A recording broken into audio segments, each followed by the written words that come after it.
Beaucoup de vents de doctrine soufflent dans le monde chrétien. Aujourd'hui, toute l'information est disponible au bout des doigts, par un simple clic. Tellement d'informations qui vont dans tous les sens que l'on ne peut s'y retrouver. Qu'est-ce qui est vrai et qu'est-ce qui est faux? On a du mal à faire le tri. Jamais dans l'histoire l'homme n'a été confronté à un tel dilemme. La confusion règne en maître.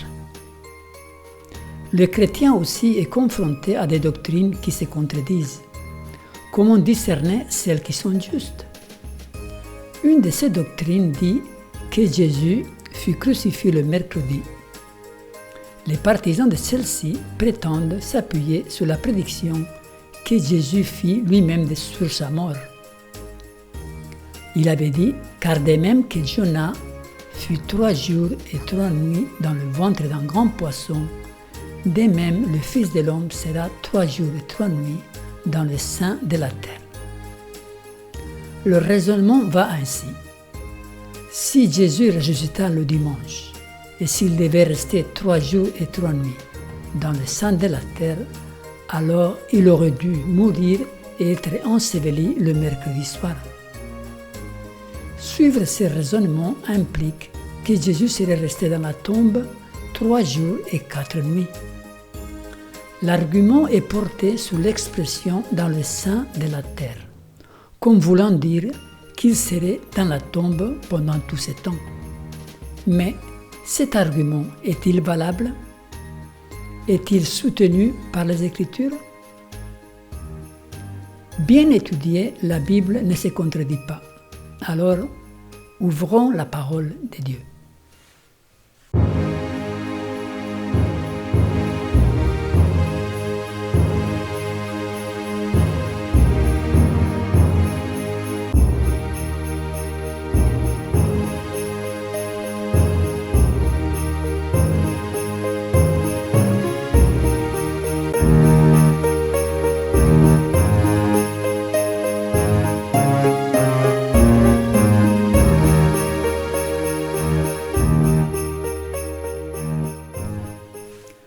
Trois jours et 3 nuits dans le sein de la terre. Chronologie de la Pâque. D'abord, essayons de comprendre la chronologie de la fête de la Pâque. La Pâque, selon qu'elle fut instituée par Dieu, durait 7 jours. Elle était appelée la semaine pascale. Lévitique 23, 4 à 8. Voici les fêtes de l'Éternel, les saintes convocations que vous publierez à leur temps fixé. Le premier mois, le 14e jour du mois, entre les 2 soirs, ce sera la Pâque de l'Éternel. Et le 15e jour de ce mois, ce sera la fête des pains sans levain en l'honneur de l'Éternel. Vous mangerez pendant 7 jours des pains sans levain. Le premier jour, vous aurez une sainte convocation. Vous ne ferez aucune œuvre servile. Vous offrirez à l'Éternel pendant 7 jours des sacrifices consumés par le feu. Le 7e jour, il y aura une sainte convocation. Vous ne ferez aucune œuvre servile. Le sabbat est réglé par le cycle hebdomadaire et la Pâque par le calendrier mensuel. Ainsi, dans toutes les fêtes de la Pâque, il y avait forcément un sabbat du 7e jour. Voyons les événements de la semaine pascale. Le 14e jour du premier mois de Nissan, qui correspond à peu près au mois d'avril, est appelé la Pâque. À partir du 15e jour jusqu'au 20e jour, on l'appelle la fête de la Pâque. Le vendredi était appelé le jour de préparation de la Pâque, ou jour de préparation. Et le 7e jour hebdomadaire de la semaine pascale était appelé le sabbat, ou aussi le grand jour. Et le premier jour de la semaine, un dimanche, c'était le jour des prémices où l'on faisait l'offrande des premiers fruits de la récolte. Les prémices ou premiers fruits étaient un type de la résurrection. L'apôtre Paul nous dit « Mais maintenant Christ est ressuscité des morts, il est les prémices de ceux qui sont morts. » Christ ayant ressuscité le jour des prémices accomplit littéralement la typologie de cette fête. La Pâque était une fête qui durait une semaine, mais sa préparation demandait plus de temps encore. En Exode, il nous est dit « Parlez à toute l'assemblée d'Israël et dites « Le 10e jour de ce mois, on prendra un agneau pour chaque famille, un agneau pour chaque maison. Vous le garderez jusqu'au 14e jour de ce mois, et toute l'assemblée d'Israël l'immolera entre les deux soirs. » Donc, le 10e jour du premier mois, on choisissait un agneau par famille. Le 14e jour, avant le coucher du soleil, tous les vins devaient être bannis des maisons.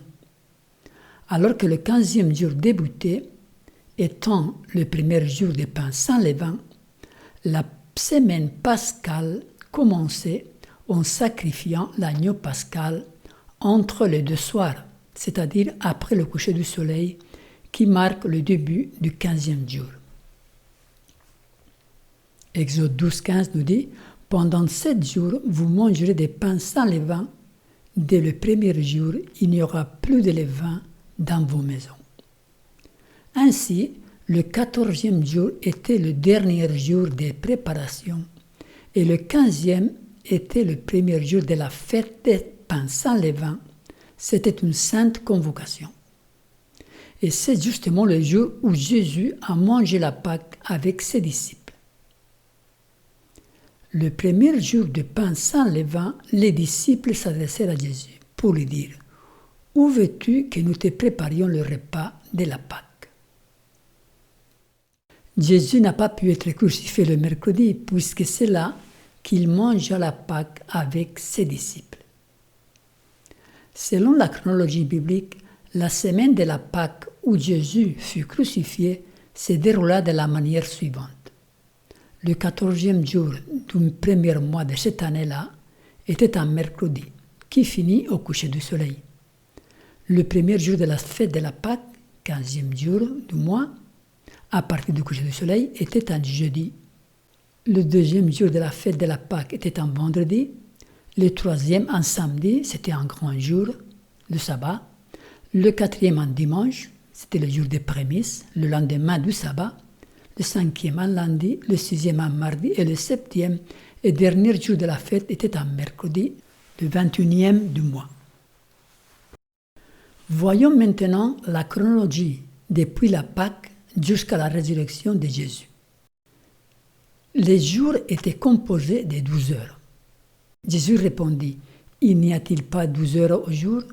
Si quelqu'un marche pendant le jour, il ne bronche point parce qu'il voit la lumière de ce monde. » La première heure du jour, c'est celle qui correspond au lever du soleil, à peu près 6 heures. La troisième heure correspond pour nous aujourd'hui à 9 heures du matin. La sixième heure correspond à midi. La 9e heure correspond à 15 heures. Et la 12e heure correspond au coucher du soleil. Les nuits, au temps de Jésus, étaient divisées en 4 veilles. La première veille allait du coucher du soleil jusqu'à 21 heures. C'était la première heure de la nuit. La deuxième veille, de 21 heures à minuit, c'était la troisième heure de la nuit.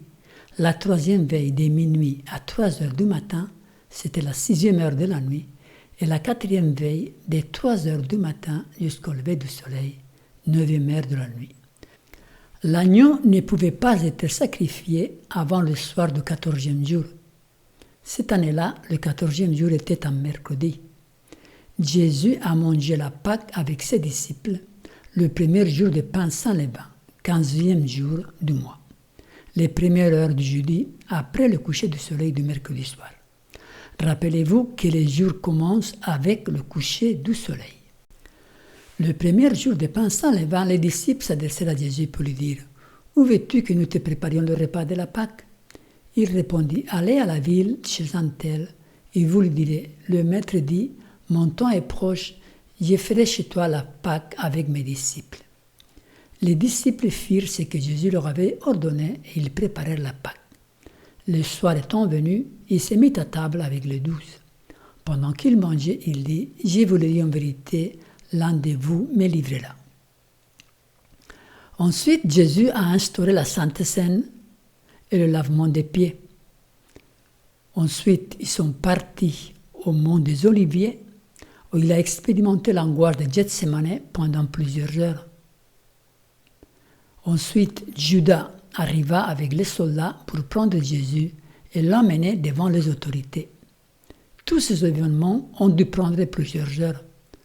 Quand Jésus fut emmené devant Anne, le grand prêtre, ça devrait être après minuit. Il nous est dit, Jean 18, verset 13, « Ils l'emmenèrent d'abord chez Anne, car il était le beau-père de Caïphe, qui était souverain sacrificateur cette année-là. » Ensuite, Jésus fut emmené chez le souverain sacrificateur. Anne l'envoya lié à Caïphe, le souverain sacrificateur. Jésus est interrogé longuement, et c'est là que Pierre va le renier 3 fois. Ensuite, Jésus est emmené devant le Sanhédrin, jeudi après le lever du soleil.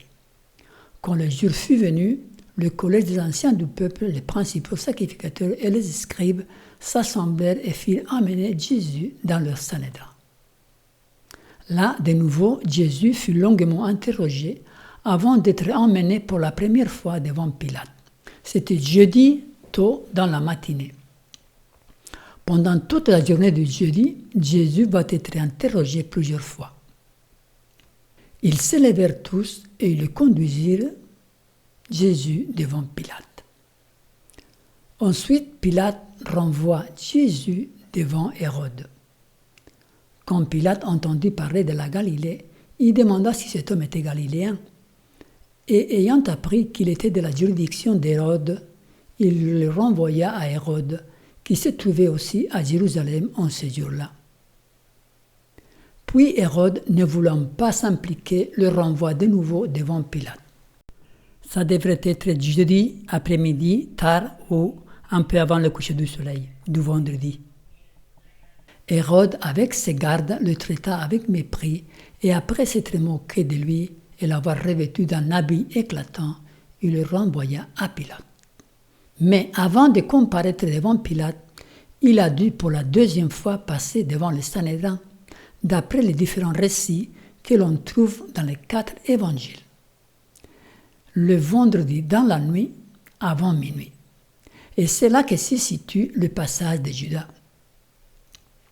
Alors Judas, qui l'avait livré, voyant qu'il était condamné, s'est repenti et rapporta les 30 pièces d'argent aux principaux sacrificateurs et aux anciens, en disant « J'ai péché en livrant le sang innocent ».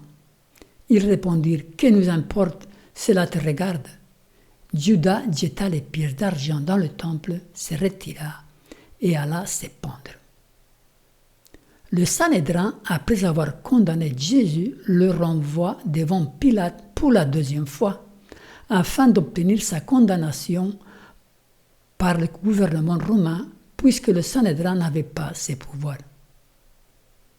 Et là, c'est important de regarder les détails. Il nous est dit, dès le matin, les principaux sacrificateurs tinrent conseil avec les anciens et les scribes et tout le Sanhédrin.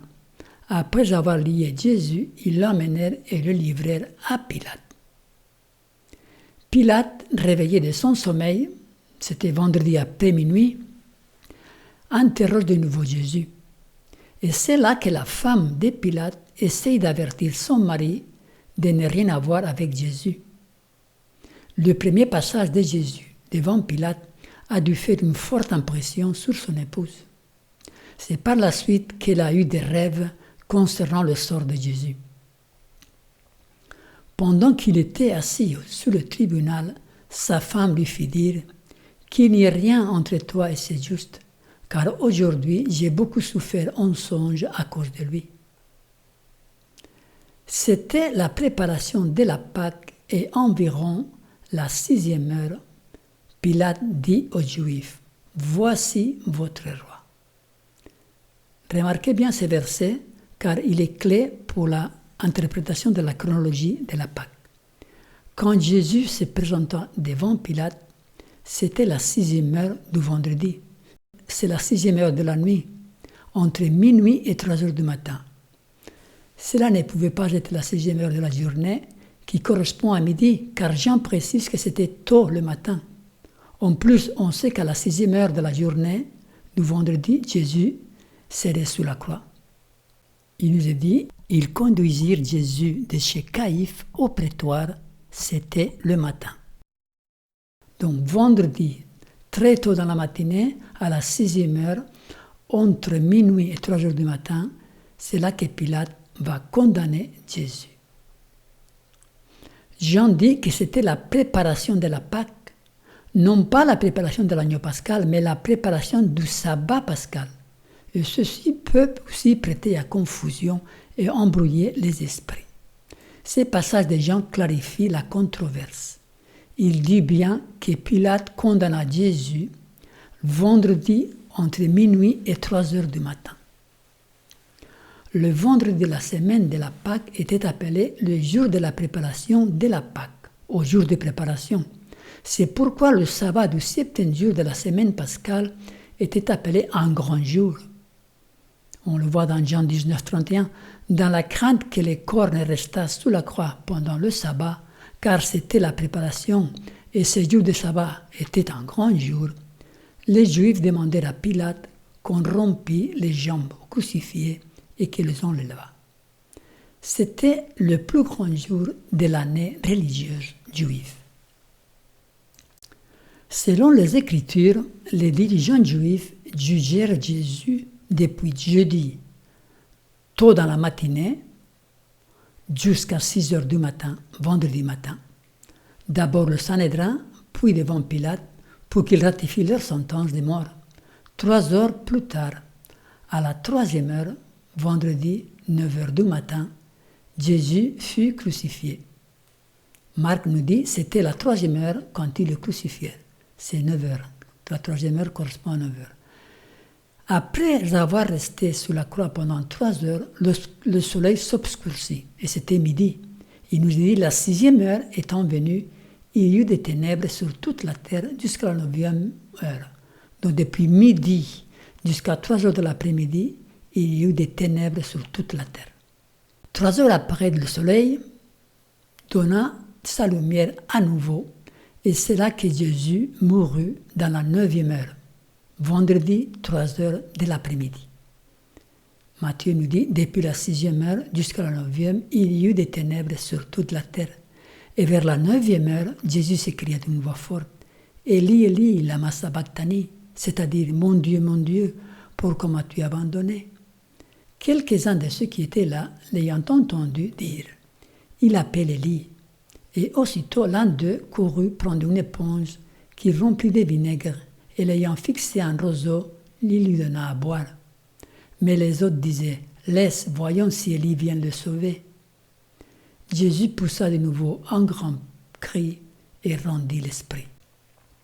Dans les 3 heures qui suivirent, vendredi après-midi, avant le coucher du soleil, entre 15 heures et 18 heures, Jésus fut placé dans le tombeau de Joseph d'Arimathée, juste avant le commencement du sabbat, le grand jour de la semaine pascale. Luc nous dit, il le descendit de la croix, l'enveloppa dans linceul et le déposa dans un sépulcre taillé dans le roc où personne n'avait encore été mis. C'était le jour de la préparation et le sabbat allait commencer. Bon, c'est bien clair. C'était un vendredi, jour de la préparation, avant que le sabbat du 7e jour allait commencer. Les femmes qui étaient venues de la Galilée avec Jésus accompagnèrent Joseph, virent le sépulcre et la manière dont le corps de Jésus y fut déposé. Et s'étant retournées, elles préparaient des aromates et des parfums, puis elles se reposèrent le jour du sabbat selon la loi. Il est bien précisé que Jésus fut placé dans le tombeau avant que le sabbat hebdomadaire commence. Ainsi, Jésus resta dans le tombeau depuis la 12e heure du vendredi, c'est-à-dire 18 heures, juste avant le coucher du soleil, jusqu'au dimanche matin à l'aube. Cela fait donc 36 heures. Pendant le jeudi et le vendredi, Jésus comparut devant des tribunaux 7 fois. Une fois devant Anne, une fois devant Caïphe, 2 fois devant le Sanhédrin, 2 fois devant Pilate, une fois devant Hérode. 7 fois il fut injurié, maltraité et mis en dérision. L'épreuve de Jésus fut extrême. Aucun être humain n'aura jamais à passer par un tel supplice. Si l'on résume dans un graphique, nous voyons que le mercredi soir, après le coucher du soleil, Jésus mangea la Pâque avec ses disciples. C'était déjà le jeudi 15 Nissan.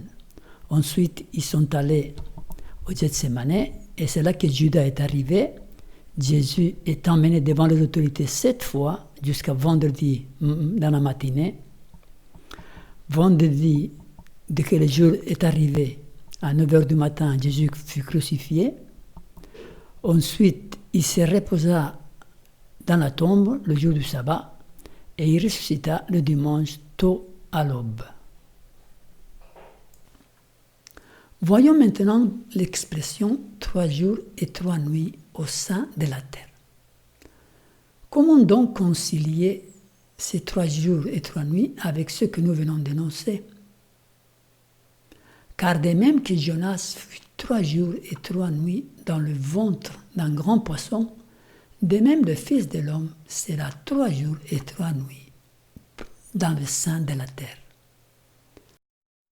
Depuis Gethsémane, où Jésus fut pris par les soldats avec Judas à leur tête, le jeudi dans la nuit, jusqu'au jour de sa résurrection, dimanche matin avant le lever du soleil, il y eut exactement 3 jours et 3 nuits.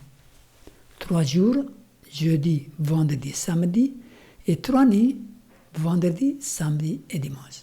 Rappelez-vous que le jour commence le soir. D'abord le soir et après le matin.